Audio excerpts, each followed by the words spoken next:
MP టికెట్ల కేటాయింపు తెలంగాణ కాంగ్రెస్ లో చిచ్చు రాజేసింది. పెద్దపల్లి సీటును స్థానికేతరుడికి ఎలా కేటాయిస్తారంటూ కాంగ్రెస్ నేతలు ఆందోళనకు దిగారు. నిరాహార దీక్షకు దిగడంతో గాంధీ భవన్ లో టెన్షన్ వాతావరణం ఏర్పడింది.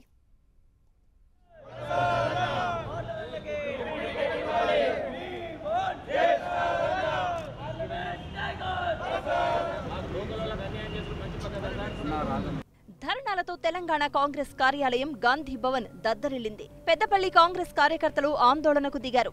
స్థానికుడికి కాకుండా పెద్దపల్లి టికెట్ స్థానికేతరుడికి ఎలా కేటాయిస్తారంటూ నిరాహార దీక్షకు దిగారు. పెద్దపల్లి ఎంపీ టికెట్ ను మాజీ మంత్రి కె చంద్రశేఖర్ కు కేటాయించింది కాంగ్రెస్ అధిష్టానం. అయితే ఈ స్థానం నుంచి పోటీ చేయాలని భావించిన ఉట్ల ప్రసాద్ తన అనుచరులతో కలిసి గాంధీ భవన్ కు చేరుకున్నారు. చంద్రశేఖర్ కు టికెట్ ఎలా ఇస్తారంటూ ప్రశ్నించారు. అంతేకాకుండా అసెంబ్లీ ఎన్నికల సమయంలో వికారాబాద్ కాంగ్రెస్ అభ్యర్థి ప్రసాద్ రాజు ఓటమికి చంద్రశేఖర్ కారణమని ఆరోపించారు. పార్టీని దెబ్బతీసిన చంద్రశేఖర్ కు పెద్దపల్లి టికెట్ ను ఏ ప్రాతిపదికన కేటాయించారంటూ ఆగ్రహం వ్యక్తం చేశారు.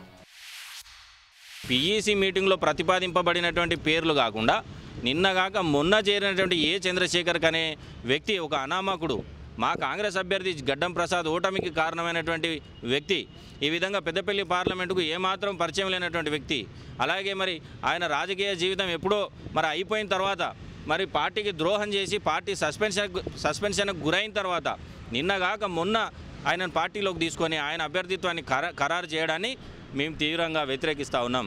ఎందుకంటే ఏ విధంగా గెలుస్తాడు, ప్రజలతో సంబంధం లేనటువంటి వ్యక్తి. అయితే ఆందోళన చేస్తున్న కాంగ్రెస్ కార్యకర్తలను అడ్డుకోవడంతో కాస్త ఉద్రిక్త పరిస్థితి ఏర్పడింది. పెద్దపల్లి టికెట్ ఆశించి భంగపడిన కాంగ్రెస్ సీనియర్ నేత ఎస్సీ సెల్ అధ్యక్షుడు ఆరేపల్లి మోహన్ టీఆర్ఎస్ లో చేరిపోయారు.